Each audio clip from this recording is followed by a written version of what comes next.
Peter, ahoj, vítam ťa teda na Slovensku, pretože Peter je môj dlhodobý priateľ a aktuálne žijúci na Tenerife. Takže asi viete, o čom bude dnešný rozhovor. Dnešný rozhovor bude o tom Slovák v cudzine, takto som to nazvala. Páči sa ti to? Je to zaujímavé pomenovanie, aby som možno to troška upravil. Tak poď. Nie som úplne žijúci na Tenerife, ale stále to mám tak, že chodím polovičku času, trávim tam, polovičku na Slovensku. Áno, a to bola aj tá otázka, ktorú som mala na teba pripravenú, tak si aj otvoríme, že ako to teda s tebou je. Čo bolo to rozhodnutie, Peter, že ty si sa rozhodol pre takúto zmenu životnú, že na Slovensku dlho žiješ, však vlastne sa tu narodil, si rodinný Slovák ako ja, nie? Áno. A jedného dňa si povedal, že OK, ja idem do cudziny. Podľa čoho si vyberal krajinu? To by ma zaujímalo. Tak najprv k tej prvej časti otázky, to rozhodnutie. Tak to je, vždy to prechádza niektorými a niekoľkými fázami. Najprv je uvedomenie, kde človek žije, či mu to dáva všetko to, čo očakáva od života, či je spokojný, či rozdáva okolo seba je to šťastie a či dostáva zase je to šťastie a či je uspokojený tými potrebami. Takže to je tá prvá fáza a tá u mňa bola dlhodobo taká neistá. Vždy ma to ťahalo do zahraničia. Covid troška zmenil život ľuďom, alebo niekedy až moc zmenil. No a ja som si uvedomil, že viac menej vždy ma to ťahalo do zahraničia a keď som si priznal, že by som to chcel vyskúšať niekde v zahraničí, tak COVID troška oddialil tie moje plány a len som nevedel, kde to bude. Mal som vysnívanú krajinu, aby som povedal otvorene, Taliansko. A tam sa tam poznačil COVID veľmi spôsob života aj možno podnikania. Tak som potom zalovil v tých vodách ďalej a prišiel som až na Tenerife, kde som chodeval predtým už niekoľkokrát. Hľadal som taký zdravý kompromis medzi tým, čo mi je kultúrne blízko. Európa so všetkými nejakými vymoženosťami. Nechcem ísť do takých detailov, že roamingové volania a podobne, ale životný štýl, temperament. Ale hľadal som aj krajinu, kde by mi vyhovovalo počasie. Takže toto som po dlhom hľadaní, skoro 5 rokov som to našiel jedine na tých Kanárskych ostrovoch a najviac mi očaroval ten. Super, ja by som sa spýtala, že dobre, Tenerife, povedz mi také tie atribúty, že prečo? Cesta asi nie je ďaleko, ľahko sa tam dá presunúť, je tam stále pekné počasie. Povedz mi, že tie momenty, ktoré naozaj na základe ktorých si sa ty rozhodol, že naozaj si vybereš práve Tenerife. To boli presne tie parametre, takže všetko si triafalo, jak sa hovorí, že musí to mať 5P, možno to má ale aj viacej. Takže Dobre, keď Tenerife krajina má 5P, tak žena má u teba koľko P? Tiež 5. 5P, tak poďme na to Tenerife, potom mi povieš o žene. Takže určite v prvom rade Európska únia. A všetko to, čo sme zvyknutí. Služby, štandard, zdravotné, nemocenské a tak ďalej, kvalita služieb, prípadne aj školy. Mám deti, ktoré možno raz budú chcieť ísť študovať do zahraničia, takže človek aj toto zvažuje. Samozrejme dostupnosť, priame lety z Viedne, je to 4,5 hodín alebo 5 hodín, podľa toho, či človek je tam alebo naspäť. A tie rituál toho cestovania to prirovnávam, aké by som chodil na východ. Že mám rodinu alebo korene na východe, tak keď reálne to zoberiem, koľko času mi trvá ísť z letiska až do môjho nového domova, tak plus minus, keby som býval v Humennom alebo niekde možno v Sníne, alebo tak je to zhruba ten istý čas. Takže to znamená, že ten presun smer Tenerife je skoro taký istý, dlhý, ako keby sa presunul z Bratislavy s nejakou zastávkou povinnou, keby sme sa tak mali zodpovedne správať a každé 2 hodiny si ako šoféri dať pauzu a s nejakým obedíkom alebo niečo, je to plus minus to isté. Aká je tá mena? Eurozóna, takže všetko tak, jak sme zvyknutí, neprepočítavam. Potom sa možno dostaneme aj k niektorým cenovým reláciám, takže možno veľa ľudí nahnevám tými cenami, čo tam máme. Dobre, tak poďme rovno na to. Ja by som sa ťa ale najprv spýtala, Peter, prišiel si do druhej krajiny, Tenerife. ale vyrastal si na Slovensku. Povedz mi, čím ťa tá krajina ako keby tak prekvapila príjemným, ale každá krajina má aj nejaké mentálne nadstavenie, tak mňa by zaujímalo potom, ale čím ťa aj prekvapila, možno s čím si vôbec nerátal?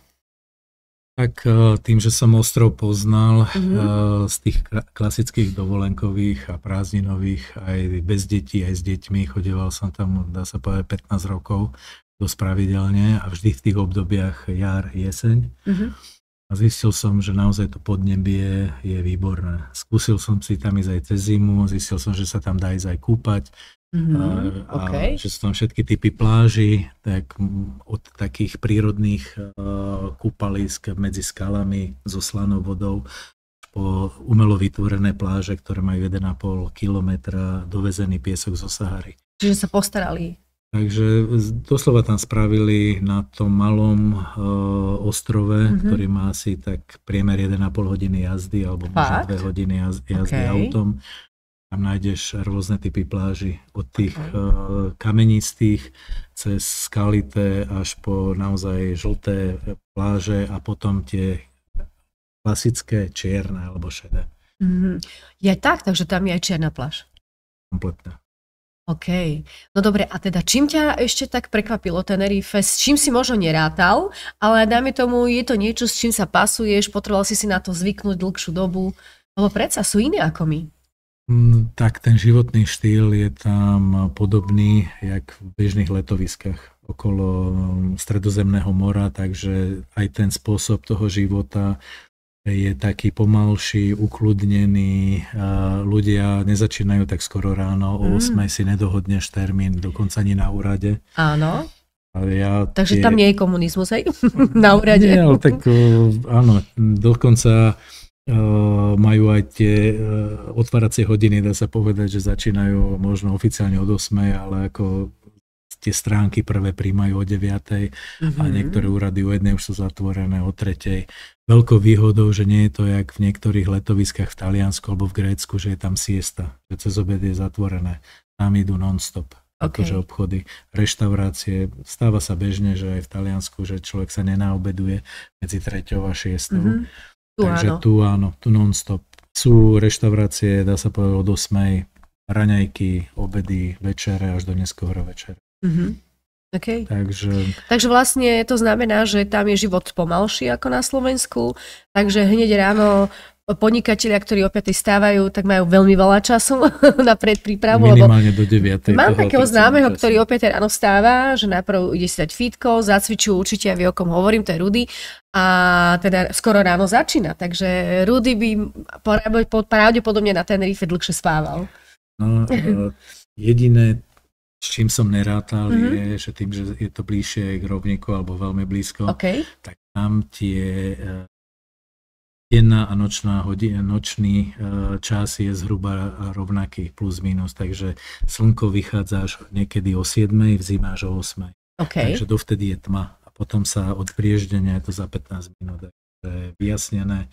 Takže keď niekto je u nás naučený v letných mesiacoch stávať o 5, že už so svetlom, tak tam to nehrozí. Dobre, vieš čo, ale ja by som sa spýtala, kedy tam zapadá slnko, lebo viem, že v Bretonsku, môj bývalý partner bol Francúz, tak tam zapadá slnko až okolo 10, až o pol 11 večer v lete. Tak tuto ani v lete okolo 9, 9:15 maximálne a v zime okolo tej. Takže niektoré veci sú podobné, ale dobre, a v zime tam je teda asi ako teplo, lebo niektorí si povieme, že chcel by som ísť niekam k moru, dobre, ale dáme tomu Maledivy sú drahé, Bora Bora, Tajsko. A čo Tenerife? Ako je tam počasie? Štandardne sa hovorí o Kanárskych ostrovoch, že sú to ostrovy večnej jary, kde tie teploty sú medzi 24 a 27. priemer celého roku. V lete sa to vyšplhá maximálne tých 29, ale záleží presne, ktorá časť ostrova. Je to veľmi rozdielne byť na juhu, alebo juhozápade a východe. Veľký rozdiel. Dokonca ľudia z toho severu, jak to oni volajú, aj keď je to východ, tak chodia sa kúpať dole na juh, čo je 45 minút, 50 minút autom, lebo hore fúka, je zimšie, pocitová teplota je úplne iná. A vidno to hlavne, aj keď človek tam lieta. Väčšinou sa chodí na letisko juh. To každému hovorím, dobre si pozrite, kde si kupujete letenku. Áno, hej, ja som si to všimla. Letisko Sever a niekedy rozdiel v tom istom dni je 30-29 stupňov v tom najväčšom teple. Je dole na juhu a v sever, keď ma raz vykladali na letisku, bolo 17 tma a dokonca aj zrušili lety. Takže taký veľký rozdiel. Takže taký veľký rozdiel tam je. A mohol by si mi povedať, ja viem, že tam je teda sopka, ľudia rádi na ňu aj chodia robiť výstupy, ale že tam je tiež nejaký veľký rozdiel teplotný, aj v lete. Áno, je to veľmi príjemné sa chodiť tak schladiť a to je práve na tom úžasné, čo mi ako vždy ma to tam lákalo. Má to niekoľko podnebných pásiem a tých vegetačných a stačí, že človek zoberie auto, motorku. Zaujímavé. A od mora je to presne na parkovisko pod Tejde, čo je 2250 metrov, zhruba 50 minút alebo 45 minút jazdy autom. Prechádza človek všetkými pásmami aj cez borovicové lesy a až dojde až na mesačnú krajinu, kde človek si myslí, že je naozaj na mesiaci s tými krátermi. Tých je tam až tuším dokopy 321. Fakt? Doslova presne môžem povedať, lebo každý sprievodca to učí, že to si ľahko zapamätáte. 3, 2, 1. Takže tých kráterov je tam 321 a najvyššia je tá sopka Tejde, čo je až 3750. Lanovkou sa človek dostane z toho parkoviska za zhruba 8 minút a ide z výšky 2200 na 3700 za 8 9 minút a potom už peši. Peter, ak to nie je tajomstvo, ja by som sa spýtala, aká profesia je to, čo napríklad, aké aktivity máš teda na tomto ostrove Tenerife? Ak to nevadí, ak to nie je tajomstvo? Vôbec nie. Ja som robil hlavne v tom realitnom biznise a všetko, čo sa týka okolo realít, povedať 5 rokov. Toto mi je najbližšia oblasť. Vždy sa projekty aj točili okolo športu, rekreácie, voľnočasových aktivít. Takže toto mám veľkú výhodu, že to tam je 12 mesiacov v roku. Nakoľko to počasie je tam stabilné, neuchladí sa tam pod 14 stupňov, to málo kde, bavíme sa stále o pobreží, keď to bereme hore na sopke, tam aj sneží. Takže keď človek chce zažiť sneh, v tých zimných mesiacoch sa dá ísť hore a pogulovať. A ty si sa už guloval na Tenerife?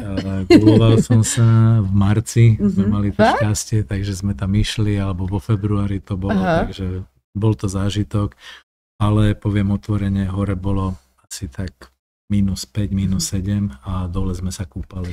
Mňa by zaujímalo, aký typ ľudí je na Tenerife? Že či už je to také, že je to mix, že ľudia už si viac a viac uvedomujú, že toto je tiež veľmi dobrý ostrov, lebo viem, že aj veľa Slovákov už chodí do Španielska, do rôznych takýchto destinácií, kupujú si tam apartmány, domy, byty a tak ďalej.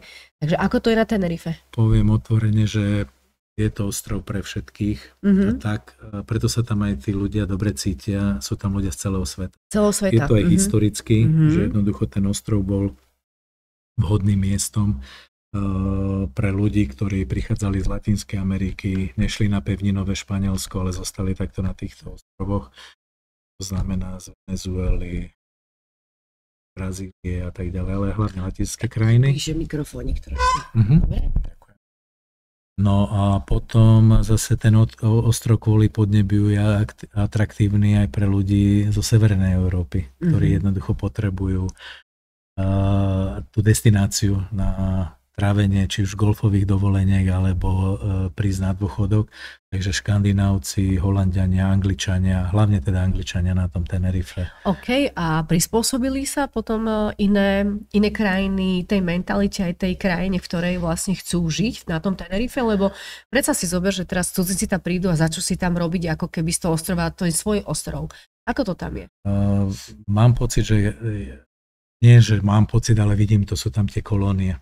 Sú tam časti, kde sú vyslovene Briti, sú tam časti, kde sú Taliani, veľmi široká komunita. Potom samozrejme tam človek nájde ešte ruské komunity, ponovom ukrajinské, ale potom sú tam veľmi silno zastúpené krajiny, jak som hovoril, zo Severnej Európy, Nóri, Švédi, Fíni, Dáni, alebo potom Benelux, Holandsko, Luxembursko a tak ďalej. Tak vlastne, ak tomu dobre rozumiem, tak možno práve na Tenerife idú ľudia za lepším životom. Ale možno aj na lepšej úrovni, nie? Možno za lepším životom, za kľudnejším životom, ale aj za hlavne biznisovými príležitostiami. Povieš nám o tom viacej? Určite áno. Jak som naznačil, že sezóna je tam 12 mesiacov. Keď to rozdelíme, že silná a slabá, tak poviem to, tá najsilnejšia je od toho konca októbra až do marca. Potom vyslovene na nejakých 3 týždne je slabšia sezóna a potom začína tá klasická zase letná. A potom zase možno začiatkom septembra je na 2 týždne troška menšia a zase to potom rastie. Okay. No a potom z hľadiska všetkých služieb, čo ľudia využívajú v takýchto destináciách, to znamená hotelierstvo, reštaurácie, krátkodobé ubytovanie, všetky služby spojené, dokonca veľa ľudí tam chodí za beauty, za zdravou výživou, za akýmikoľvek regeneračnými pobytmi a tak ďalej. Prepáč, tak usmievam, ale keď sa tak na teba pozerám, tak lebo my tu máme pred sebou televíziu, kde sa vidíme, tak ty vyzeráš úplne ako Španiel. Neviem si pomôcť, ale ty to máš aj v krvi. Ďakujem. Veľmi som zapadol, takže to je pravda a usmievam sa vždy, keď na mňa domáci po španielsky spustia a ja som ešte veľmi začiatočník, to sa priznám, lebo naozaj s angličtinou tam vystačíte naozaj úplne všade. Áno, stačí angličtina. Dokonca aj na úradoch, ale vždy je dobre tam mať niekoho, kto vám pomôže. Nejakého domáceho? Domáceho, ideálne niekoho, koho poznáte alebo dostanete na doporučenie. Okay. A pokiaľ človek ide podnikať, určite by som doporučil dobrého právnika alebo právničku. A potom podľa toho segmentu, keď idete, tak sú naozaj profesionáli z celého sveta, z celej Európy, ktorí jednoducho tiež raz tam začínali. A keď človek natrafí na tých ľudí, tak a im vysvetlí situáciu a vždy je tam nejaký dôvod, niekedy častokrát aj podobný, ako oni mali pred tými 10, 20, dokonca niektorých ľudí som tam stretol, čo sú tam 30-35 rokov. A je to zaujímavé rozprávať, že z toho ostrova, kde nebolo nič, že ak za tých 30 rokov čo sa tam vybudovalo. No, ja musím teda prezradiť, že ja som bola za Petrom nie toto leto, ale ešte predtým leto, to si pamätám. U teba v dome sme boli s mojou dcerkou ubytovaní a ten vedel všetko o Tenerife. To bolo šialenstvo. A chodte tam, toto, tam. Ale musím sa priznať, že my sme tam šli do tej Jungle Park a musím povedať, že ak chcete naozaj super zážitok, to bol, ja neviem, či to mám nazvať zoo, ale to bolo úžasné, to bola bomba. Ako naozaj to bol zatiaľ najkrajší výlet, mám odtiaľ fotky, videá, Zojka úplne žasla a ja ako človek ja som mala pocit, že pozerám sa na zvieratka v džungli. Naozaj v prírode, to bolo úplne úžasné. Čo sa týka parkov, tak nielen ten Jungle Park, ale vyslovene svetovo známy je Loro Park. A ten je najnavštevovanejším parkom vôbec na svete. A to je čo? Loro Park? Loro Park je v zásade taká zoologická záhrada, spojená s rôznymi predstaveniami so zvieratami a tak ďalej. Ľudia tam chodia doslova na celý deň. A je to aj niekoľkoročne vyhodnocované ako najlepšia atrakcia takéhoto štýlu vôbec na svete. Takže... My máme taký pekný príbeh, neviem, či si pamätáš. Keď som k tebe letela, tak vedľa nás sedela taká stará babička.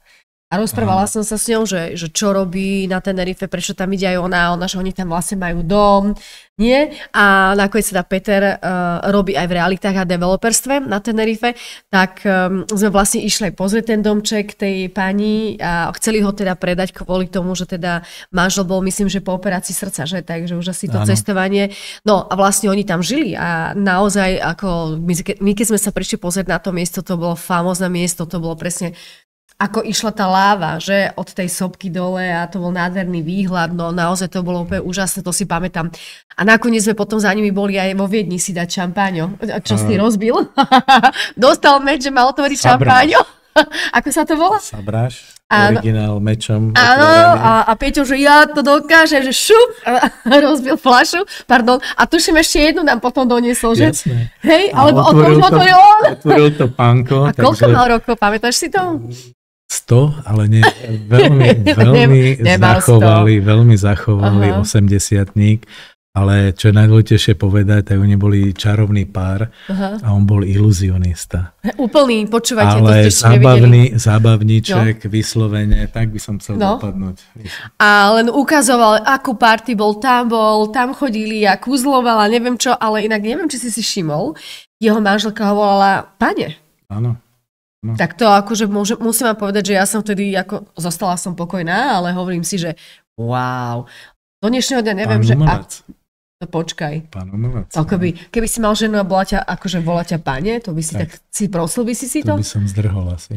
No, naozaj tá pani toho pána volala, že páni, alebo sir, ako nemecky, jak to povedala? Tak nejak to povedala, že? Sir. No, možno mi to príde, ale... No, volala ho pane, naozaj to bolo veľmi zaujímavé. A takže tak, a chceli ten dom teda predať a nevieme, či ho teda predali, nevieme. To je vlastne jedno, ale akože bolo to veľmi zábavné. No to bolo akože, môj príbeh bol, že prvýkrát v živote som šla na Tenerife, rovno babičku, hneď som mala rande, ktorá vedľa mňa v lietadle sedela a ešte som sa k nej dostala dovedieť do domu. Tak akože to len Soni sa stane a tuto Petrovi, no my sme tak pekní experti, že? Obidva škorpióni. Radi sa porozprávame s strangers, so cudzincami. Náhodou, to bolo úžasné. To bolo úžasné, no. Takže, dobre, ja tu mám teda na teba nejaké otázky, takže ja by som, ak dovolíš, tak by som sa teda ďalej pýtala. Ak by si náhodou ty niečo chcel povedať, tak povedz. Čo si uvedomil odstupom času, Peťko? Že bolo to dobré rozhodnutie, alebo bol to ako keby taký príbeh, ktorý ťa mal možno niečo naučiť, niečo ti odozdať? Ako to vnímaš teraz odstupom času? Ako som spomínal, ja som to plánoval niekoľko rokov. OK. A bol som veľmi náročný na výber lokality. Každému, kto zvažuje, to je jedno v jakom veku, ale v každom prípade by som rád povedal, čím skôr, tým lepšie, alebo čím neskôr, tým horšie. Čím neskôr, tým horšie? Tak už teraz to babička? Je to ťažké rozhodnutie. Prechádza to tými fázami, že najprv si uvedomí, že tak chcem to spraviť. Hej, to je prvé. Potom druhé je, že ako to spravím, kde to spravím, aby to nebolo, že teraz výstrel po Európe chodím. Veď práve vieš, že vybieraš si krajinu a potom ešte aj správnu lokalitu. Áno, a potom, keď už spravíš to rozhodnutie, tak vtedy a doslova a do písmena poviem, ja som zbalil auto, kúpil som prívesný vozík, kde som si naložil ten svoj život. To si pamätám, ja som bola pri tom, to si pamätám, ty si došiel s autom a aj si mi ukázal ten prívesný vozík. Áno, pamätám si to. Tých vecí, ktoré mám rád a ktoré som si chcel zobrať, od motorky alebo skútra, cez bicykle, dokonca rodinné albumy, to je pre mňa aj mačičku si vzal so sebou. Áno, tak som naložil celé auto a ešte potom som zobral aj kocúra. No. Takže to bolo a nezabudem na tú cestu, tak som vyrazil z Bratislavy skoro ráno.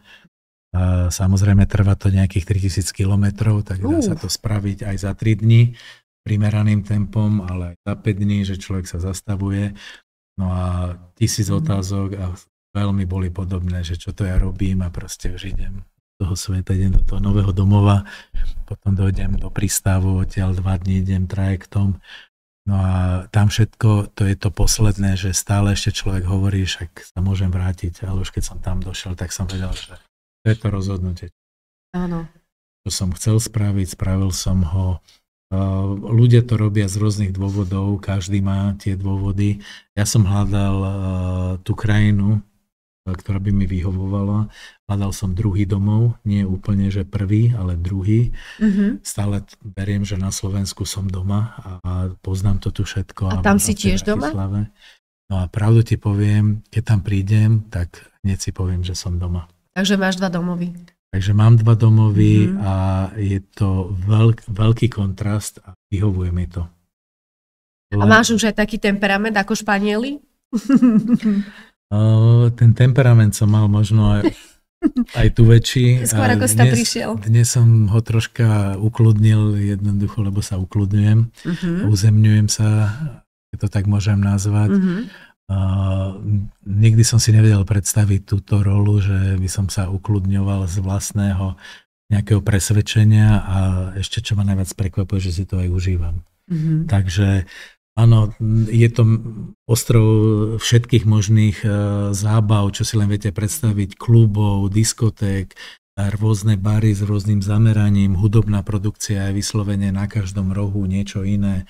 Si pozrite zoznam barov, čo máte na blízku a každý bar má pondelok má tematický večer, ABBA, v útorok Queen, v stredu áno, nejaké tak to tam žije. roky, tak to tam žije, potom Elton John, veľmi populárny, potom Elvisové a takto to môžem hovoriť, že tam je najväčší problém to, že nikde neísť večer.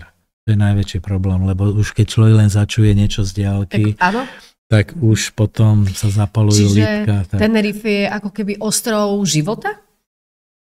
Ostrov zdravého života a toho večného leta alebo večnej jary, tej pohody, dobrej kuchyne, obchodných príležitostí, biznisových príležitostí a potom poviem to tak, že každý si tam vie nájsť to svoje. Niekto prírodu, niekto tie bary, niekto aj, niekto ľudí, spoznávačky a tak ďalej. Ja by som sa ťa ale spýtala, Peter, že prídeš na Slovensko a potom ideš na Tenerife. Slovensko a Tenerife. Keď takto chodíš z jednej krajiny do druhej krajiny, tak vnímaš tie rozdiely určite. Keď prídeš tam, čo cítiš tam? A keď prídeš sem, že čo zase sa ako keby vracia tu? Povedz. To som spomínal, že berem to ako, že sú to domovy. Prepáč, preto sa pýtam, lebo cestuješ pravidelne tam a späť. Není to tak, že pol roka si tam a potom na pár týždňov prídeš sem. No? Som to troška vyšpičkoval, že chodil som na týždňovky. Čiže týždeň tam, týždeň tu. Je to aj z hľadiska toho, že mám tu ešte dospievajúce dievčatá a veľmi mi chýbajú a snažím sa nájsť taký režim, aby som v rámci možností mohol byť čo najviac na Slovensku. Ale teraz aj z nejakých zdravotných dôvodov to nejako snažím sa preklopiť možno 2 týždne. Takže 2 a 2. Ale to by som zodpovedal tú otázku. Tak dobre, povedz. Cítim sa ako doma aj tam, aj tu, takže vždy sa domov tešíš. Takže si to hovorím, ja mám radosť aj keď idem tam, aj keď idem zase do Bratislavy. Je to zaujímavé, je to eufória, mám rituály, vyslovene cestovné a so všetkým, čiže to nie je utrpenie, sa teším, že tam nie je Wi-Fi v tom lietadle a že si prečítam, oddychnem si, porozprávam s ľuďmi, pospím, čokoľvek, takže berem to ako vyslovene rituály. A v akej komunite na Tenerife sa pohybuješ najviac? Možno nejakých Slovákov, alebo máš tam čisto domácich, alebo ako to je? Tak bývam v tvrdo anglickej komunite, ako Las Americas, čo je centrum vlastne, alebo stred tej južnej promenády, alebo juhozápadnej, keď to tak môžem nazvať. A potom samozrejme stretávam sa so Slovákmi, s Čechmi, so všetkými národmi a to je na tomto dobré, že od každého si niečo môže zobrať, niečo sa naučiť a keď človek jednoducho chce aj spoznávať tie iné krajiny, nikde nemusíš cestovať, lebo oni ti porozprávajú úplne všetko. Áno. A keď ich chceš zase aj pozvať alebo bližšie spoznať, tak veľa ľudí volám sem na Slovensko a sú prekvapení a som aj ja prekvapený, že veľa ľudí nielen pozná Slovensko, ale dokonca aj Bratislavu a pravidelne sem chodí. Takže dokonca aj obchodných partnerov mám takých, čo vyslovene do Bratislavy často pravidelne. No ja mám otázku tuto od Ľudsky, že čo bol ten konkrétny dôvod rozhodnutia ísť do zahraničia? A viem, Ľudská totiž tiež býva v zahraničí, tak možno preto dala túto otázku. Ľudská, pravdu ti poviem, že bolo to hneď niekoľko dôvodov. Prvé, že potrebujem yin-yang, potreboval som nejaký balans medzi tým prostredím a prácou a stereotypom, ktorý som tu zažíval, tak som to potreboval nejakým spôsobom ventilovať a už som to nedokázal ventilovať tými aktivitami. Tu aj som si vymýšľal všetko možné, sa to nedalo. A jednoducho som si povedal, že som v takom veku, že už mám poslednú šancu na takéto rozhodnutie. Takže jednoducho som si povedal, že toto je buď teraz alebo nikdy. A jednoducho potreboval som, jak sa to hovorí, tak po slovensky, že potreboval som to, že give me a break. Takže možno, že od toho Slovenska som potreboval odísť. Na chvíľku si oddychnúť? aj oddychnúť si, načerpať energiu a tak ďalej. Možno taká nejaká veľká životná zmena? Áno, ale poviem otvorene, ľudia mi hovoria, tebe bude dobre, ale musím povedať, že ja idem domov, ale aj za povinnosťami, aj za robotou. Takže niekedy som sa pristihol, že v nedeľu som cestoval pravidelne a k moru alebo k oceánu, aby som bol presný, lebo Atlantik obmýva celé ostrovy, aj vôbec Kanárske, aj Tenerife, tak k moru som sa dal, alebo k oceánu dostal až vo štvrtok. A potom som si hovoril, Ježiš, pre Boha, však 2 dní aspoň chodím, aby som troška si to užil. No a, takže niekedy je to aj také, že sa človek býva pri tom mori, to je jak v horách, som mal veľa kamarátov, bývajú v horách pri lyžiarskych strediskách, ale sa nelyžujú. Tak tam veľa ľudí býva na tých ostrovoch a poviem otvorene, sa chodia minimálne kúpať. Takže dúfam, že nesklznem do takéhoto stereotypu. Takže aj toto som nejako musel vyriešiť a nejakým pravidelným programom. No a ten možno najväčší dôvod, prečo som odišiel, že chcel som si splniť ešte taký sen, že, jak sa to hovorí, že plán B. To je aký plán? Plán B je taký, že necítiš sa možno komfortne, pozeráš sa na to, čo sa deje okolo, nepodlieham nejakým skepsám, nepodlieham ani nejakým katastrofickým scenárom, ale jednoducho vnímam, myslím si, že celkom citlivo, čo sa deje okolo. A počúvam aj tie zahraničné všelijaké správy, aby človek mal informácie z viacerých strán. Samozrejme, prirodzene to aj nejakým spôsobom vyhodnocujem vnútorne, ale aj s priateľmi, so známymi. Tým, že celý život som cestoval a robil som aj na rôznych projektoch aj v zahraničí, tak jednoducho mám to s čím porovnávať. Takže pre mňa toto bola tá najväčšia motivácia. Nie útek, nie únik, ale jednoducho niekde vybudovať ten náhradný domov. Keby ma to tu náhodou prestalo baviť, alebo vytvoriť príležitosť pre seba, možno práve aj pre tie moje deti, ktoré, čo človek teraz počúva, aké majú možnosti, kde chcú chodiť, a keď mi povedali, že im sa tá španielčina páči, bez toho, aby sme sa niekedy o tom rozprávali. Potešil si sa, že? Veľmi ma to potešilo, áno, aj keď áno. práve by nemuseli prísť na ten ostrov, ale by som bol veľmi rád, keby si vybrali Španielsko, či pevninové, alebo ostrovné. Ale viem, že dcerky, tuším, 2 týždne na mesiac prišli za tebou v lete. Boli v lete. Aké to bolo pre nich? Ako to vnímali? Je to možno, poviem ich vnímaním, sme sa o tom aj rozprávali, taká voľnosť.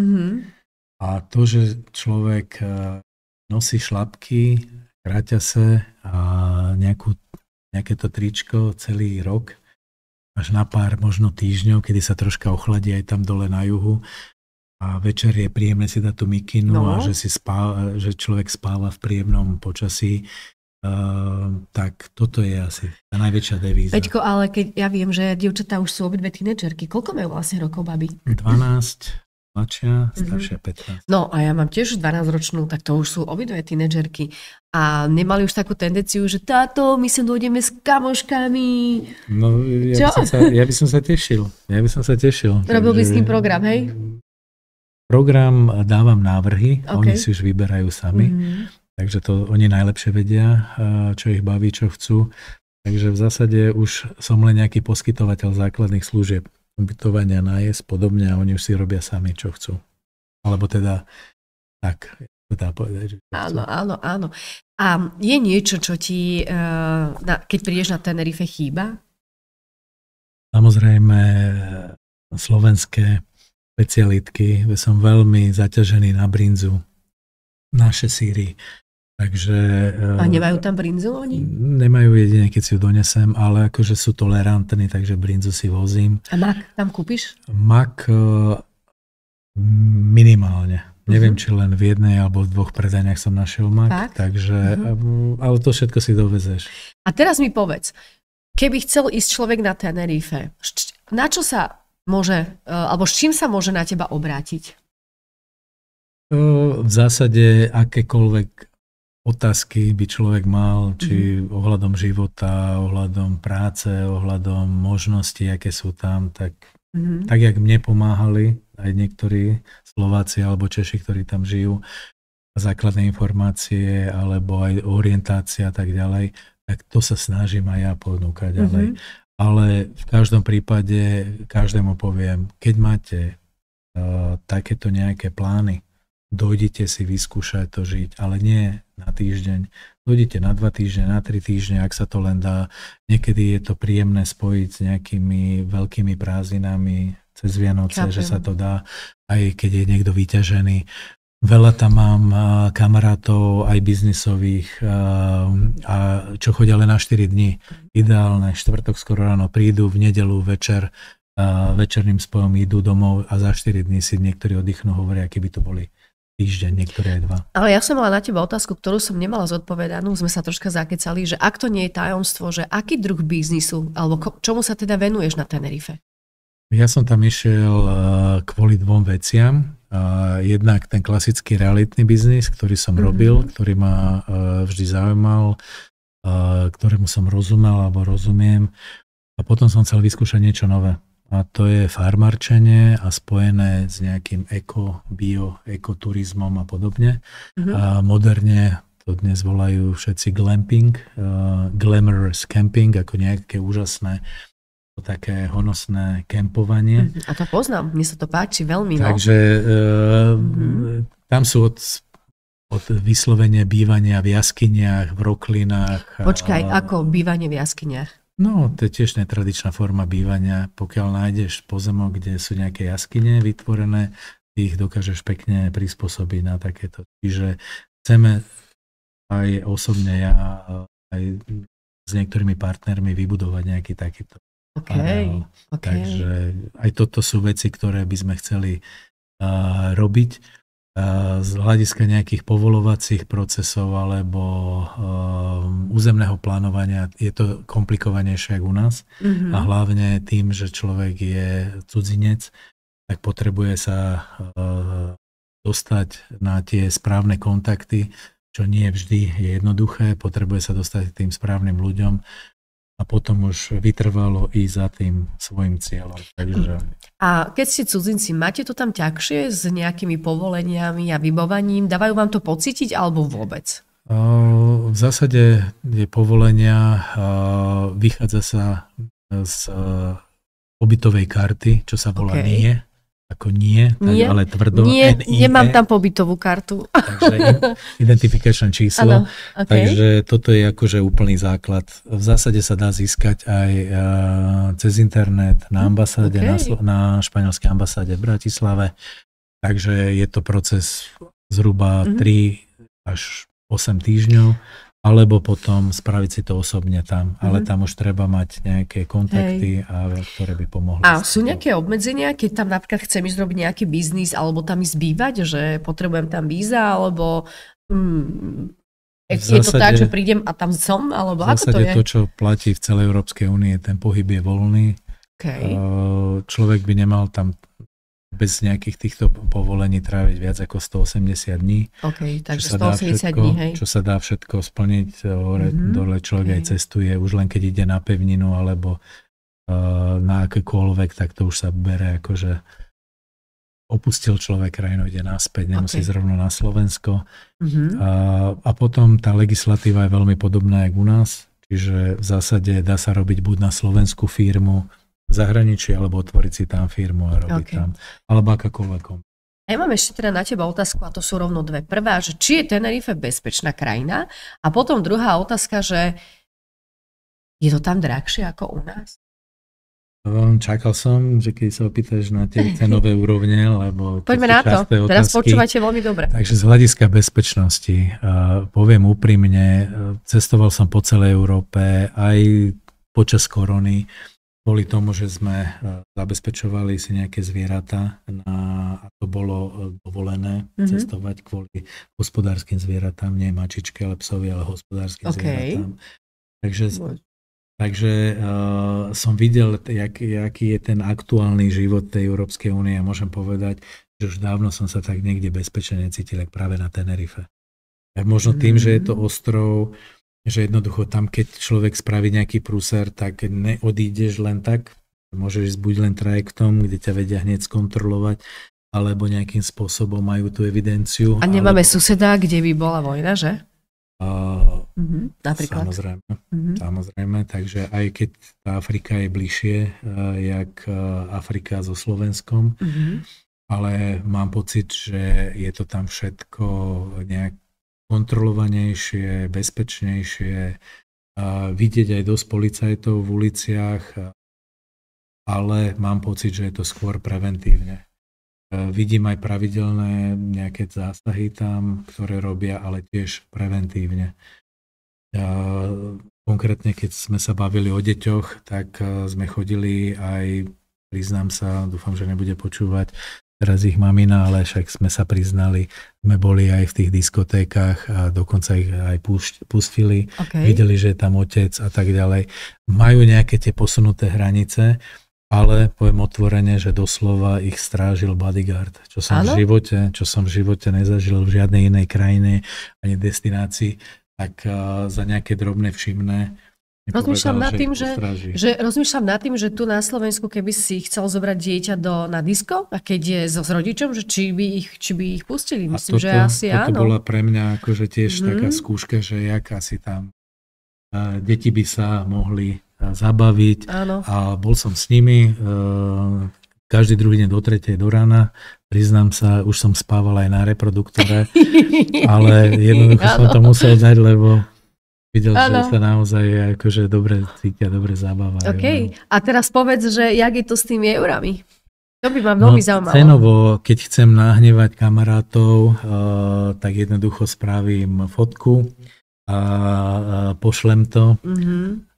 A tam si potom prečítajú sami. Tankujem benzín za 1,01 eura. A to aj keď u nás bolo 1,60, tak som platil vtedy 1,09. Nie všade na každej pumpe, ale tu, čo mám po ceste, takže štandardne na... A to je zaujímavé, lebo pretože to je ostrov, tak tam ešte akože musia urobiť ten import. Majú tam zvýhodnenia tým, že hľadiska aj niektorého ekonomického podnikania práve ostrovy kanárske dostali výhodu ešte v 70. rokoch zvýhodnené dane. Je tam ešte dokonca aj dnes aj dane sú tam, aj dane nižšie z príjmu, aj DPHčka. Okay. Ako majú teda DPHčku, keď dám tak povieš, my máme 7%. 7%, takže sa to odzrkadluje potom na všetkých surovinách a hlavne na službách. No, ľudia, ideme na Tenerife. Teraz som možno nahneval alebo motivoval motoristov. No, a teraz poď jedlo. A teraz poviem tak, dá sa ísť samozrejme rôzne kvality reštaurácií, fast foodov, lokálnych. Ako som hovoril, že to multikulturálne, sú tam veľmi populárne španielské, klasické, mediteránske, rybacie. Tam sú všetky kuchyne, čo ja som tam bola. Kubanské,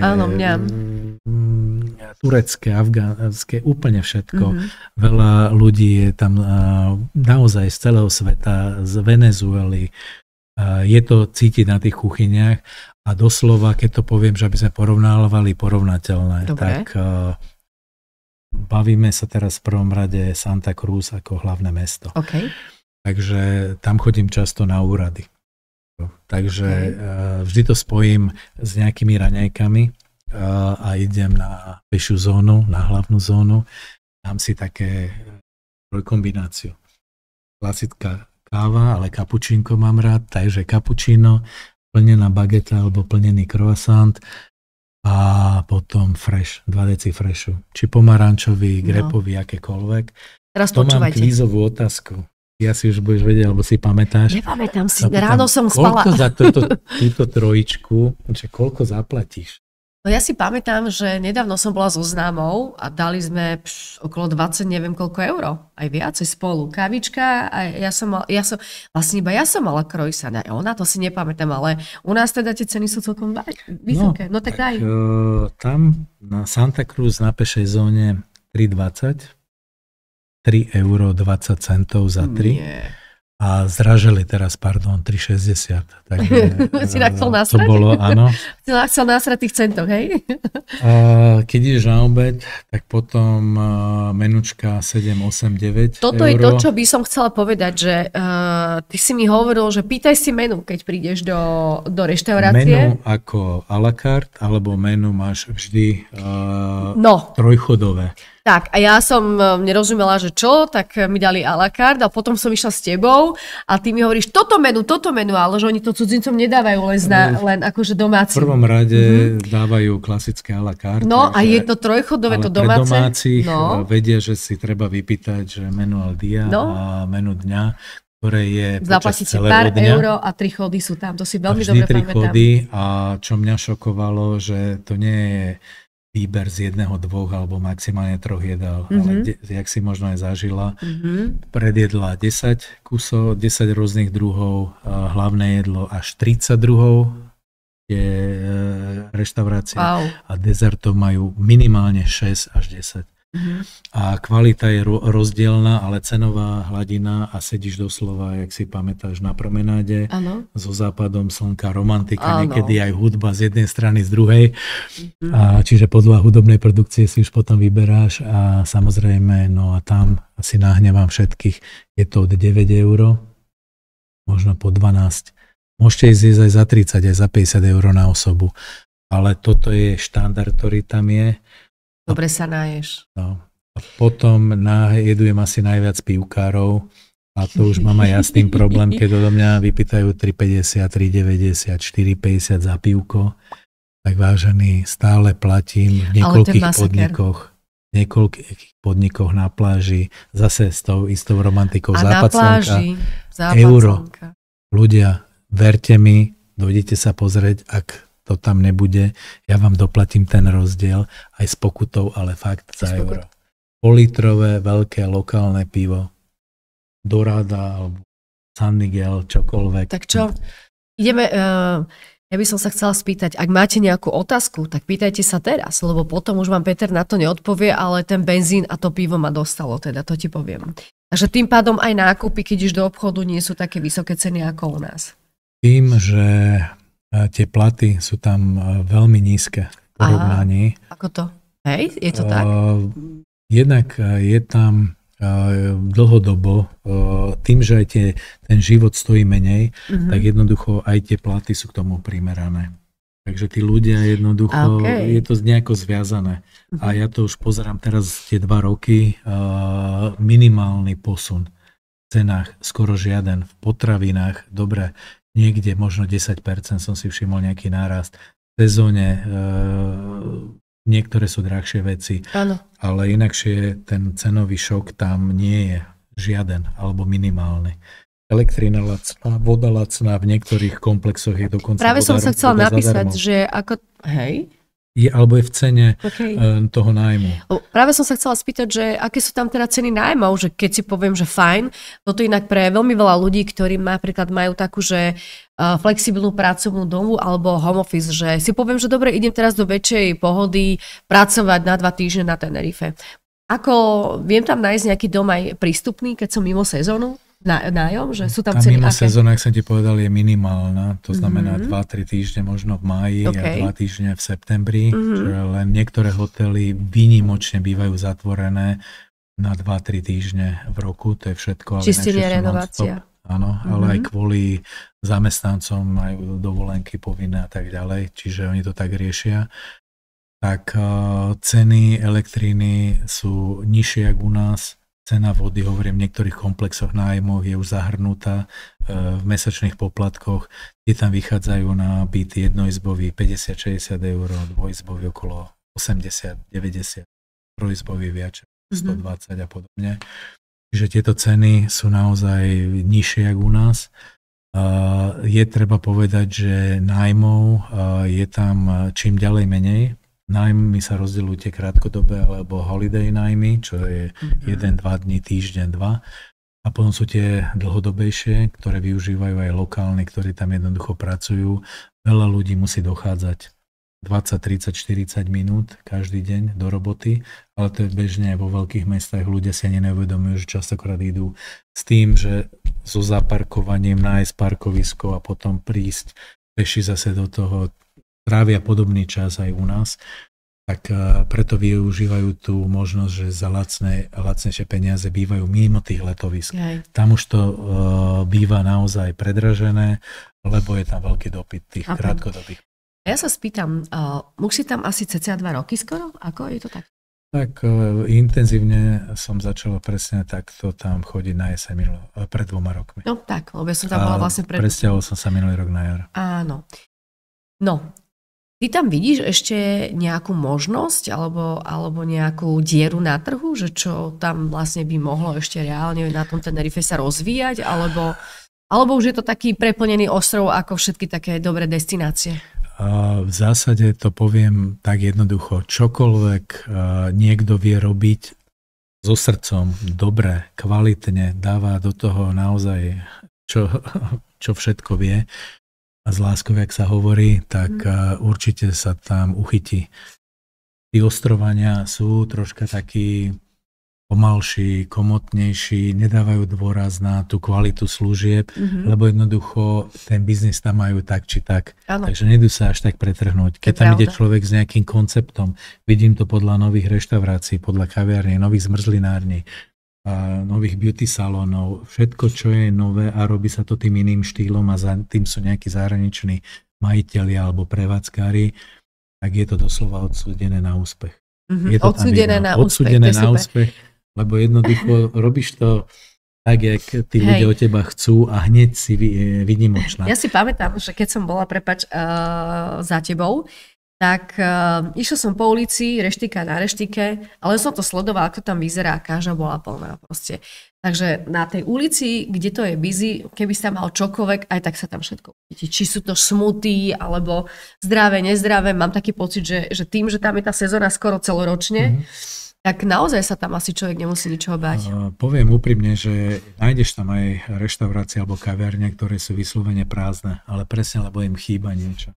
Je tam aj veľa Slovákov, čo majú reštaurácie, kaviarne, aj zaujímavé bary, vyslovene. Najlepší koktajl som pil u chalania z Prievidze, tam dole na juhu, v Los Cristianos a Hierno.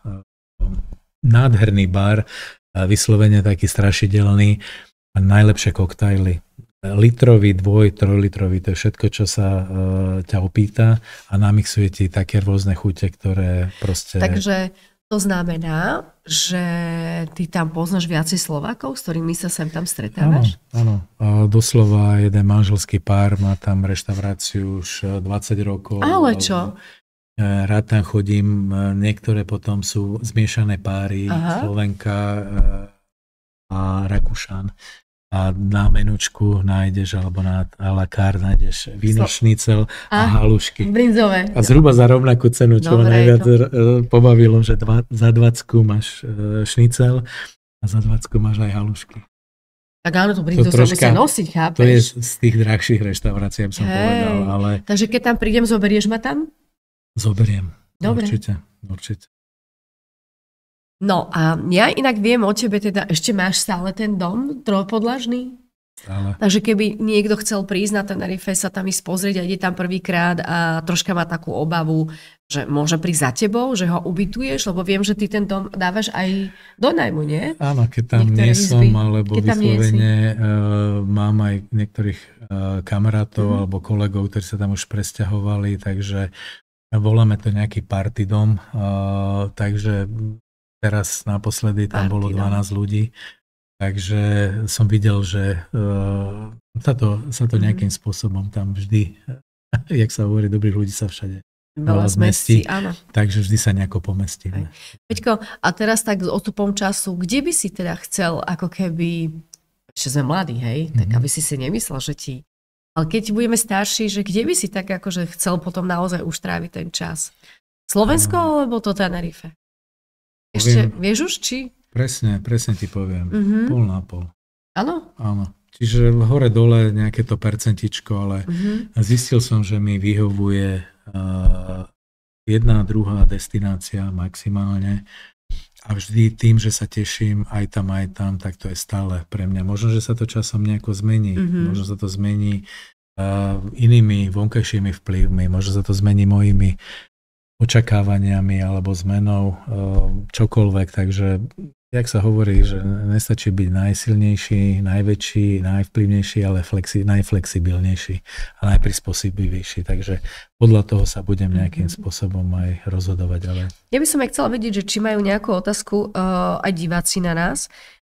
Len pripomeniem, že tento rozhovor si potom celý môžu pozrieť vo štvrtok na YouTubeovom kanáli.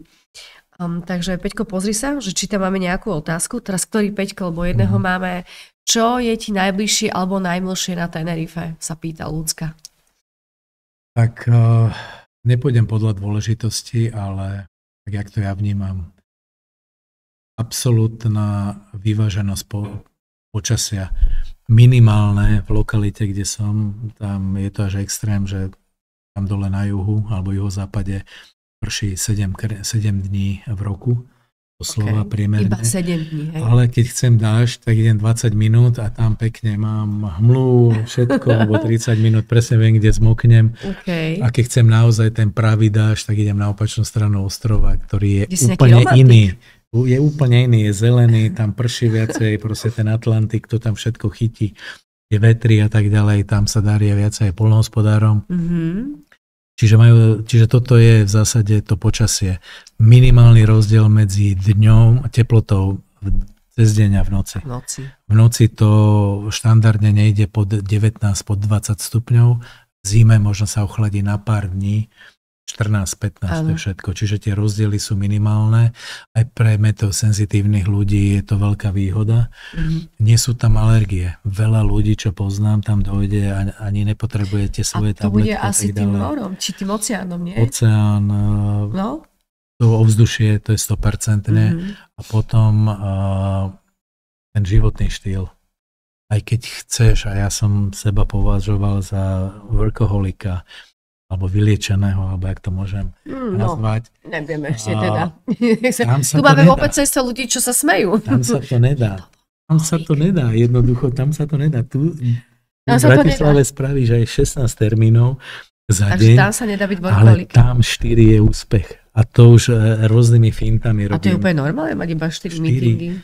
4, 5, samozrejme záleží od kvality, od dĺžky podobne, ale oni jednoducho to majú, tú maňánu a ten čas a tak ďalej. Takže to znamená, že čiže keď... tá pohoda naozaj... Až niekedy som z toho nervózny, sa priznám, ale na konci dňa si hovorím, že asi som to potreboval už zažiť, lebo inakšie by ma šľahlo skôr. Takže vlastne to je taká pomoc, že si workoholik, chod na Tenerife. Že keď potrebuješ prestať byť workoholikom, že Peťko, počuješ to? Keď si workoholik, pôjdeš za Peťkom na Tenerife a to si 2 Peťkovia, 2 workoholici, je toto paráda. Toto by som odporúčal ľuďom naozaj, že aj som mal jedného kamaráta, ktorý to vyskúšal. Pondelok, streda bol v Bratislave a štvrtok až nedeľa Tenerife. Takže niekoľkokrát to zopakoval takto a hovoril, že to je balzam.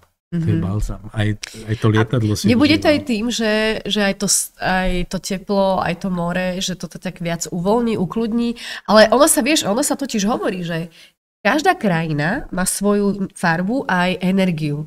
A keď prídeš sem, si hovoril, že tých stretnutí urobíš aj 16 a tam len 4. Čiže pravdepodobne naša krajina inak vibruje a tu ľudia sú viacej na výkon, ako keď prídeš tam.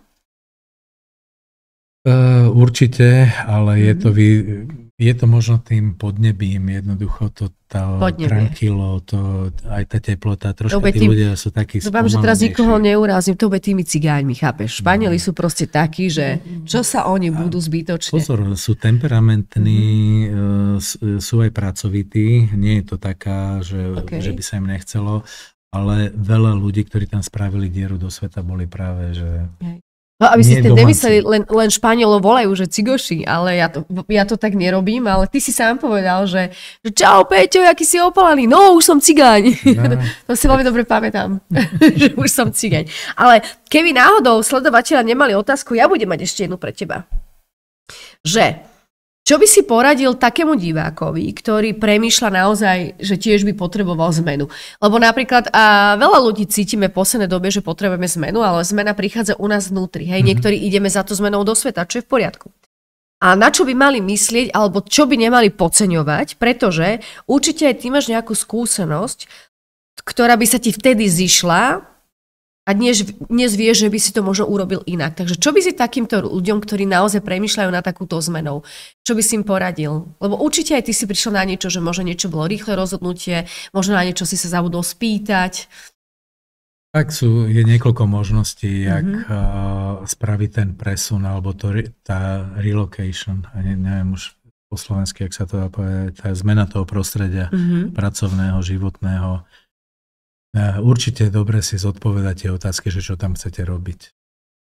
Či tam idete sám alebo s partnerom, či tam presťahujete rodinu, to znamená školy. Veľmi dôležité povedať.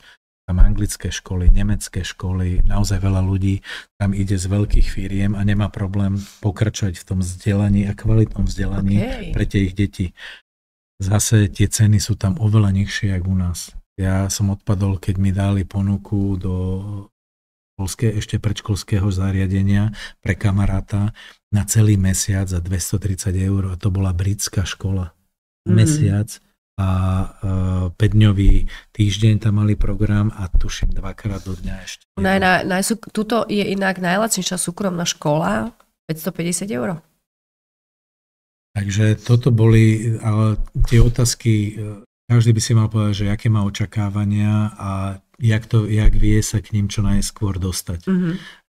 Dajú sa veci tam pripraviť ešte pred samotným presťahovaním.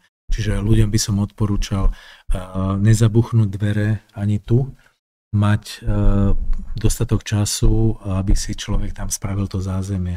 Takže bývanie, služby. Môžete mať aj vlastné auto, ale po 6 mesiacoch by ste mali odviezť zase na pevninu v Španielsku. To sú také detaily, lebo nemôžete to využívať viac ako 6 mesiacov. Takže alebo kúpiť tam nejaké staršie auto a tak ďalej. Takže oni tam majú takéto drobné veci, ktoré sa dajú aj dočítať v akýchkoľvek nejakých bedekroch alebo nejakých informačných strán.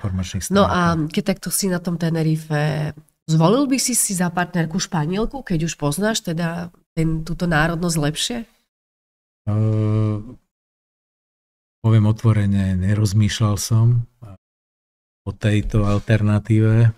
Som bol vo vzťahu tu, ale sú mimoriadne krásne ženy tam, ale nevieš, odkiaľ sú, lebo sú tam naozaj z celého sveta. Takže to znamená, že keď tam budem, ja tiež budem mimoriadne krásna, hej? Zapadneš. Ja by som vedela. Zapadneš.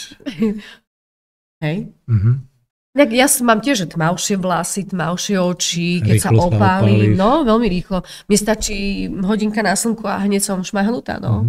Nemyslím tu, ale myslím na koži. Tu sa mi smeje kamoš, že som šmahnutá. Ale to som počul, alebo počúvam od kamarátov, a ktoré majú aj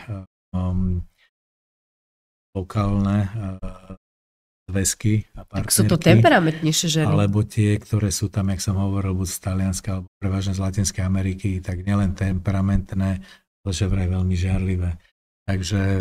No ja nemusím byť ani Španielka na to, aby som bola žiarlivá. Aby som možno upozornil, že kto nemá rád takéto teatrálne veci, že by som sa vyhýbal lokálnym potom babám.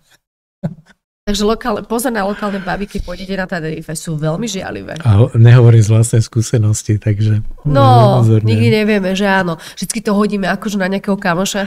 Takú skúsenosť, ale nie, jasné. Pozdravujem všetkých kamošov. Ale máme ešte jednu otázku, o ktorej sme sa vôbec nerozprávali a mali by sme o nej porozprávať, lebo tam je nejaký karneval, alebo festival, alebo niečo také tam je. No, ja mám pocit, že tam je najdlhšia karnevalová sezóna na svete. A ty si tam aj bol pozrieť na ňu. Mal som to šťastie, že som vyhľadával aj tieto karnevalové destinácie, takže ja som tam chodieval ešte predtým a vyslovene. Okay. Dokonca je tam možnosť zobrať aj veľkú cruise ship ako výletnú loď a ísť počas tej karnevalovej sezóny, ísť po všetkých ostrovoch alebo po viacerých ostrovoch. Počkaj, že ten karneval je súbežne viacerých ostrovoch? Aj na viacerých ostrovoch. Okay. A potom, keď hovorím, že najdlhšie, čiže tá klasická to začína druhý týždeň februárový podľa roku a nejakého začiatku marca, ale potom v tých jednotlivých mestách a dokonca ešte aj mestských častiach, tak sú lokálne karnevaly. A tie majú to svoje čaro. To zažiješ na 3-4 námestiach, samostatná hudba, mladí, strední, starší, všetci v maskách. Všetci v maskách dokážu si naozaj vlastnoručne vyrobiť veci. A potom sa to všetko úderom 12. hodiny rozpochoduje a idú všetci na jedno námestie. To boli tie najkrajšie festivály alebo najkrajšie karnevály, ktoré som tam zažil. A to nebol ten hlavný karneval, ktorý býva v Santa Cruz. Tak vieš čo, ja tam prídem za tebou, ja som to ešte nikdy nevidel. V ktorom mesiaci to býva? To by som chcela zažiť. Je, jak som hovoril, zhruba od 10. februára až do začiatku marca. Je to rozdelené na niekoľko týždňov. A čo keby sme urobili takéto niečo, že takú možnosť, aby Slováci sa prišli pozrieť na ten karneval? Odporúčam určite v hlavnom meste Santa Cruz, kde je dokonca druhý najväčší karneval na svete po Rio de Janeiro. Veď a sú tam akože baby aj také, vieš, že pekné, že takto, že obnažené a tie všelijaké veci na hlave a takto? Tanečnice volajú. Tak tanečnice, okej, no. Áno, ale jak som hovoril, že ľudia si dokážu naozaj vymyslieť tie kostýmy akékoľvek. A je to nádherné, lebo ten hlavný sprievod, čo býva v tom Santa Cruz, tak to je na 5-6 hodín a neopakujú sa tie alegorické vozne s tými, každý jeden s nejakou tematikou, s hudbou, proste ulisov a tak ďalej. Je to úžasné. Takže, ale musím tiež povedať, že už to nie je tak, jak niekedy, že tam došlo 500, 600, 700 tisíc ľudí na tú hlavnú karnevalovú. To sa mi toľko nezmestí. Áno, lebo je to rozdelené na niekoľko dní alebo týždňov, takže a teraz je vidno, že menej ľudí chodí. A zase je to príjemnejšie, že si to viacej užiješ. No, a ja by som ale teraz troška odbočila o témy. Ja som o tebe počula, že keď bol COVID, všetci doma zavretí a ty si bol najväčší cestovateľ. Jaký je to? Priznaj sa nám. Co vzdelal? Teraz už môžem. No ja sa priznám. Áno, teraz už môžeš. No za prvý rok toho, keď to môžem nazvať, toho covidu. Toho covidu. Tak som spravil 48 000 km za prvý rok. COVID, takže, hej?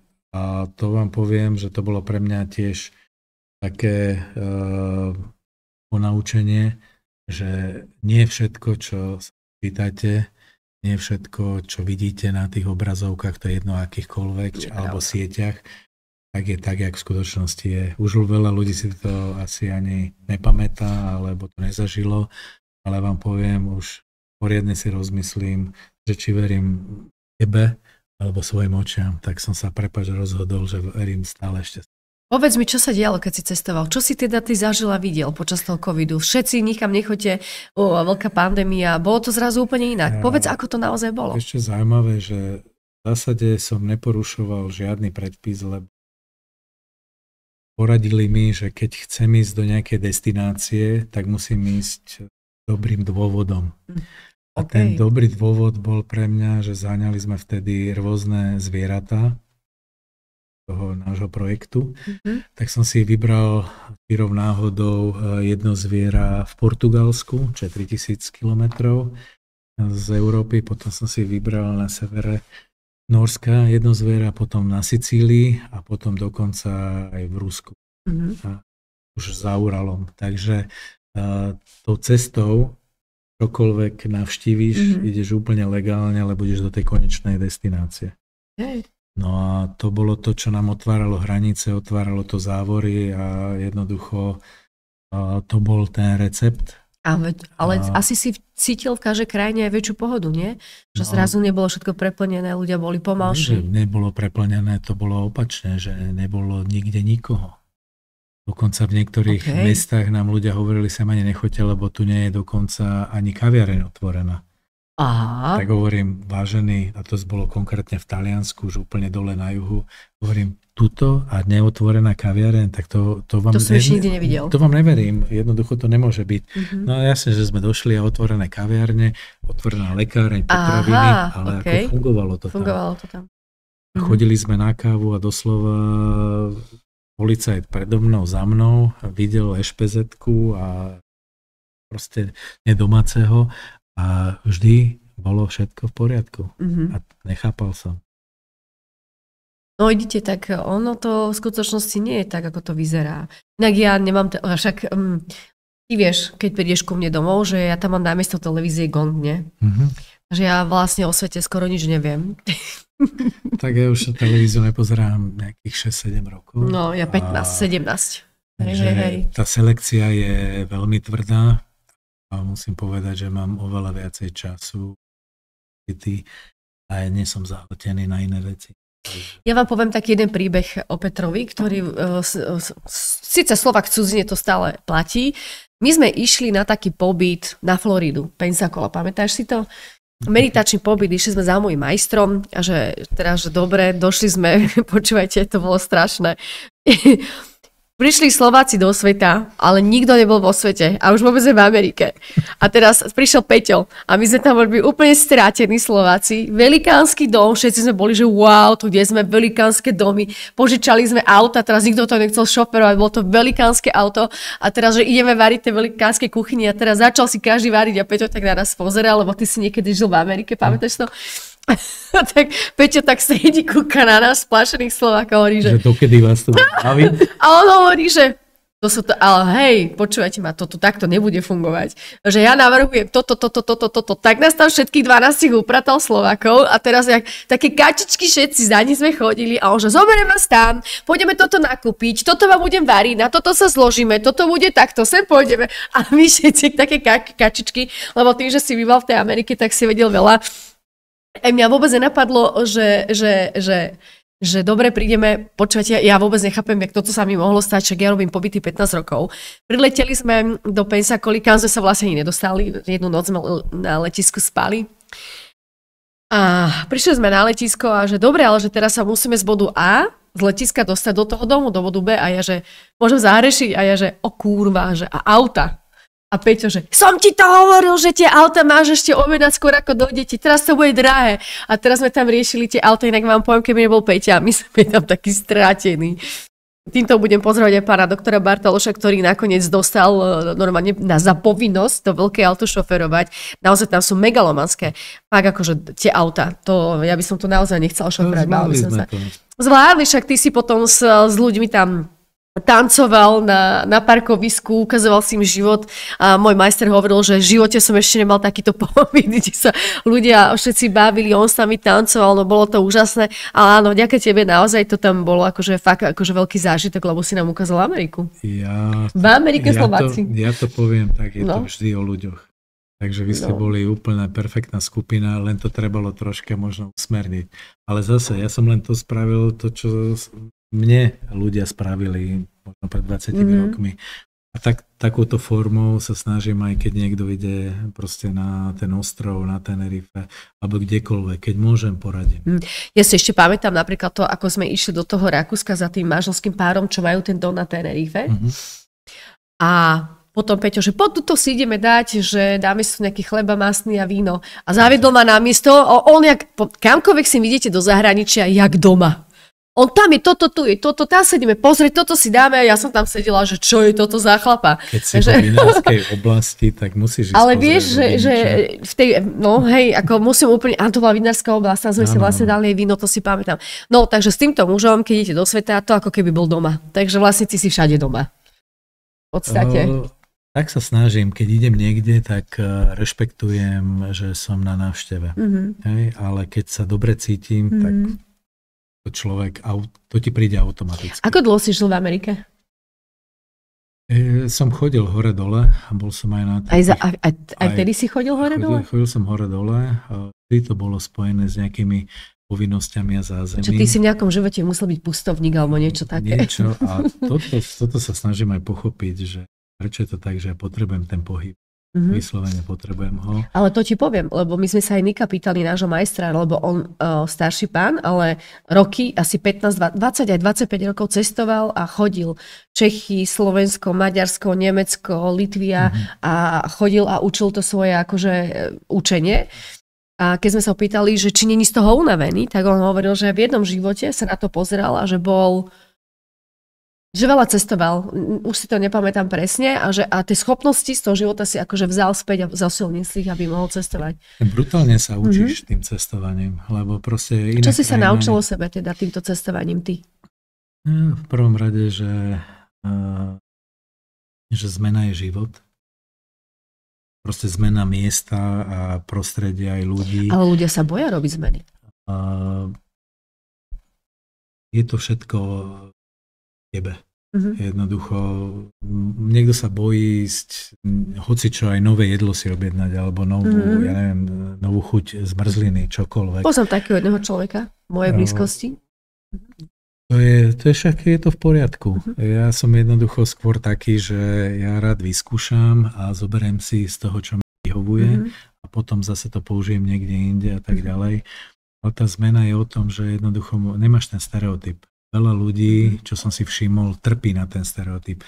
Je ináč pekné robiť stále to isté. Pre mňa je to veľmi náročné žiť stereotypný život, napríklad. Ale to jedného dňa som o tom presvedčený, že buď ti to vystrelí dekel, alebo jednoducho človek je nejaký skrat a potom sú možno veci, ktoré sa už nedajú vyriešiť.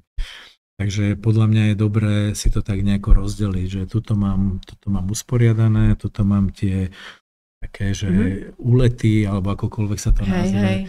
Ale zase nikomu sa nedá povedať, že vieš čo, musíš cestovať toľko dní tráviť. Každý, jak sa cíti. Pre mňa je aj cestovanie, keď idem a vidím prekríženú značku Bratislavy. Aj to je pre mňa. Idem. Mám otázku. Máš 2 dcéry, hej? A teraz povedia, otec, chcem ísť do sveta. Keď si tak veľa aj ty cestoval po svete, čo povieš na to? Hurá. Fakt? Budeš ich v tom podporovať, áno? 100%. A čo im poradíš? Na čo si majú dávať pozor? Alebo ako im budeš pomáhať, aby tá zmena, keď sa budú chcieť urobiť takú nejakú zmenu a ísť do sveta? No vieš tým, že už to máš za sebou, tak... Tak v prvom rade je človek tak citlivejší možno, keď má dievčatá. To mi ani nehovor. To je prvá vec, čiže budem veľmi dbať hlavne na tú bezpečnosť, ale nech si vyberú to, kde ich to ťahá. My niekedy tie deti podceňujeme. Oni si spravia ten prieskum. Oni cez kamarátov, cez všelijaké zdroje iné. Oni si spravia ten prieskum a v tom by som chcel ich podporovať. Aby jednoducho oni si vybrali to, čo chcú. To nie, a ty by si ich nechal ísť do sveta, kde vlastne nebudeš ani ty, ani mamina? Že nech idú úplne až takto? Určite by bolo dobré tým, že mám sestru v štátoch, keby si vybrali napríklad Ameriku, keby boli radšej tam. Keby si vybrali Španielsko, bol by som určite radšej, aby boli A sú v Španielsku nejaké dobré školy? Sú aj anglické, nemecké. To si hovoril, len to boli stredné, ale myslím také, že vysoké, alebo tak. Odborné sú tam, tiež, kde chodia ľudia a potom to kombinujú, že idú aj pevninu, kde sú väčšinou tie umelecké, vývojárske a tak ďalej. Ak by mali sledovateľe nejakú otázku, nech sa pýtajú, ale ja budem mať na teba teraz takú, že možno odveci otázku. Som advokát a už mám toho plné zuby. Poviem si, dobre, vyskúšam Tenerife, ako teda tento pán Peter. Uchytil by sa tam, ak vie dobre anglicky? Vedel by si tam nájsť ten svoj, akože to svoje prostredie? Toto je odborná záležitosť a hlavne spojená s španielským právom, takže advokát by musel všetky skúšky v jazyku. Okay. Čiže mohol by robiť advokáta pre napríklad Slováka, ale by musel mať na druhej strane partnera, čo sa dá vyriešiť buď spoločníkom, alebo že si tú službu nakúpi, objedná si a bude mať toho lokálneho právnika, ktorý mu všetko spraví. Poznám tam ľudí, čo sú Slováci a už vedia dokonca zastupovať pred súdom. Wow. Takže aj to je dôležité, čiže on už aj jazykovo, aj znalostne, aj aprobačne alebo papierovo je. A otázka, som mladá baba, mám okolo 23 rokov, no nehovorím o sebe, ale akože to by bolo super. 28, má 23 opäť, a to bolo super, tiež som šla do sveta. Že som kočka mladá, mám 23 rokov a chcem ísť tiež do sveta. Hovorím si, že španielčina sa mi páči, chcela by som sa ju naučiť, viem anglicky, však teraz naše deti vedia anglicky aj vďaka internetu, že? A najľahšia vec byť čašnička. Je to OK? Je tam problém nájsť si takúto prácu? Čo počúvam tých ľudí? Absolútne nie. Dokonca som zažil aj kočku, ktorá išla tam z Čiech, veľmi zlatá baba, Veronika, išla sedela vedľa mňa a tak na konci sme sa dali do reči a sa opýtal, čo jej tam ide robiť. Že ja idem hrať akože na ulicu. Muzikántka. Ale to je milé. Niečo úžasné. Nakoniec nemala ani ubytovanie, ani alebo len na pár dní prvých. Že išla úplne do neznáma, mala 23 rokov, ale chuť mala odvážna, hovorím, prosím ťa, vieš čo, nechcem sa vnúcovať, ale keby náhodou nikdy nevieš, tak sme si vymenili čísla, alebo dal som aj moje číslo. Ale vieš čo, dobre si spravil, lebo ja som takto žila v Anglicku a ten jeden, potom to bol môj domáci, volal sa David, a mi hovoril, že tu máš moje číslo, keby náhodou si mladá, a som sa mu sťažovala, že keď si idem hľadať nejaké bývanie, takže tí muži mi povedia, že dobre, ale že túto noc tu zostanem spať a takéto kulehy všelijaké. Mladá baba vo svete, ja som vôbec nevedela, čo ma tam čaká a ja som z toho bola úplne zrozená. A on mi potom dal jeho číslo a samozrejme ja som aj potrebovala. A potom teda išla som k nemu bývať, som sa starala ako keby nie o neho, ale o domácnosť a varila som mu. On mi za to dal lacnejší nájom a vlastne mala som pocit, že tam sa teda bezpečí. Ale musím povedať, že mne to vtedy pomohlo, takže možno ani nevieš, akým spôsobom... Mne táto kočka konkrétne volala hneď na druhý deň, že či neviem o niečom. A hovorím, vidíš, podľa toho, čo som videl, že možno sa ti to nebude páčiť, alebo možno sa nebudeš cítiť komfortná a tak ďalej. Takže toto na tie začiatky by som určite odporúčal, choďte za známymi alebo za kamarátmi, aspoň na to prvé obdobie. A ja mám teda sa rozkúkáte a potom sa už rozhodnete. Dobre, a ja som Soňa Sedlačková, tvorím si program SOM, robím takéto rozhovory, robím rôzne sedenia s ľuďmi, potom mám rôzne programy, jednodňovky, veľa vecí viem robiť aj online, nemusím byť akože stále ako keby fyzicky tu. A povedala by som si, že rada by som trávila čas aj mimo Slovenska, tam, kde je proste určite, no more tam nie je, tam oceán, ale oceán a slnko. A keby som povedala, dobre Peťo, že rada by som takúto zmenu, že tak na mesačné báze, mesiac tu, mesiac tam, mesiac tu, mesiac tam. Ale viem, že by som, dáme tomu rada, zostala napríklad v tom, že budem chodiť na Slovensko pracovať, hej, ale anglicky viem, ale kuchynsky. Takže vlastne tam asi by som, no minule som mala síce terapiu s Chorvatom a anglicky som to zvládla, čo som bola šťastná, ale mala som pre istotu Google Translate, hej. Ale podľa mňa by som to zvládla, ne? No určite. Keď tam mám teba známeho. Onlineisti všeobecne majú radi veľmi Tenerife. Naozaj, lebo som tam stretol dokonca aj chlapcov, čo robia s počítačmi, naozaj rôzne profesie, chodia tam aj s celou rodinou a vyslovene na zimu. No ja vnímam iba jedinú vec, že dcerka chodí do školy, na strednú školu, teda na zatiaľ na základnú. Je pravda, že oni mali menšie deti, v predškolských zariadeniach, školky sú tam a toto. Mám aj dvoch známych, ktorí chodia alebo sa už presťahovali aj s deckami, čiže a potom nejaké diferenčné budú robiť na Slovensku. Čiže vždy si to človek musí podľa tej danej svojej plnosti. Ale ako pokiaľ by si vedela online, to vieš robiť.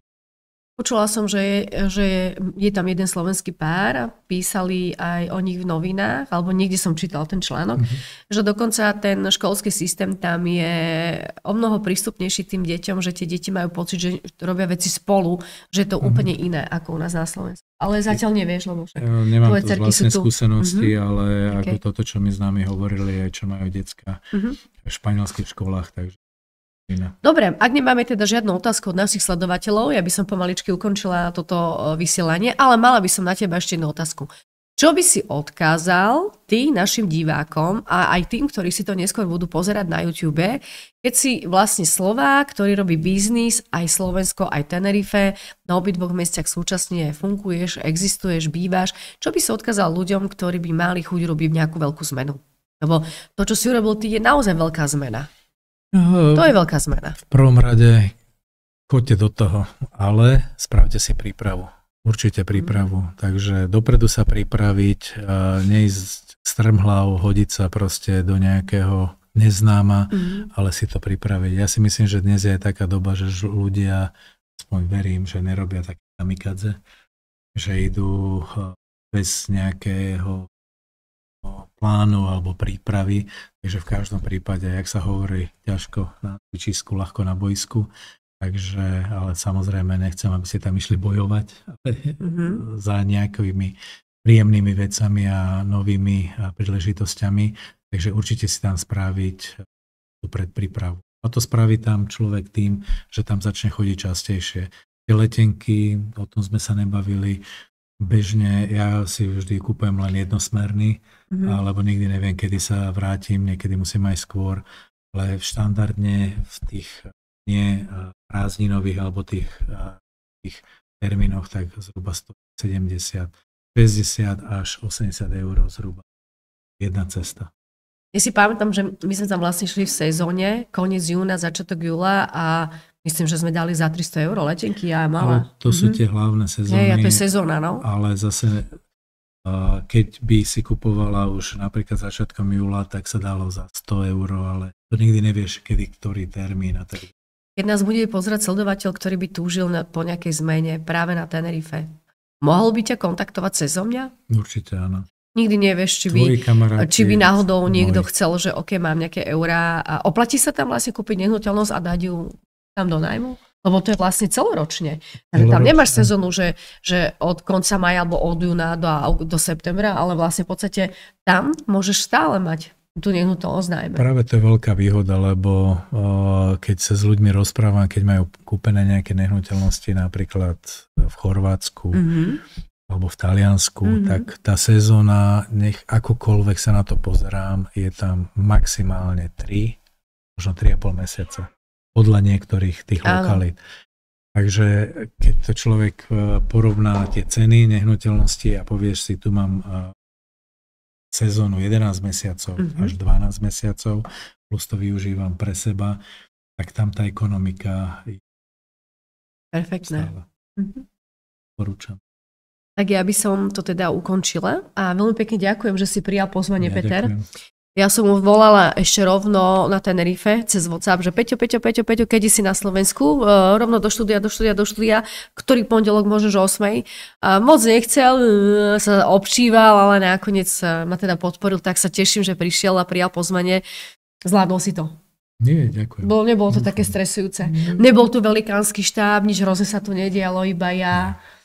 A tu Charlie, taký psík, ktorý tu spinka, keby ste ho videli. Inak ja som šialená psíčkarka, keď im psíkom, to je taký zlatý. Keby ste videli toho psíka, ale neukážeme vám ho, lebo spí. Takže ďakujem veľmi pekne za vašu pozornosť a ak by ste si ešte raz radi vypočuli o živote na Tenerife a ako sa to dá urobiť nejakú životnú zmenu, tak môžete sa vrátiť. Tieto videá zostávajú na Facebooku, Instagrame a od štvrtka ich nájdete aj na YouTube. Krásny večer vám prajeme a majte sa pekne a pekný týždeň. Dobrú noc.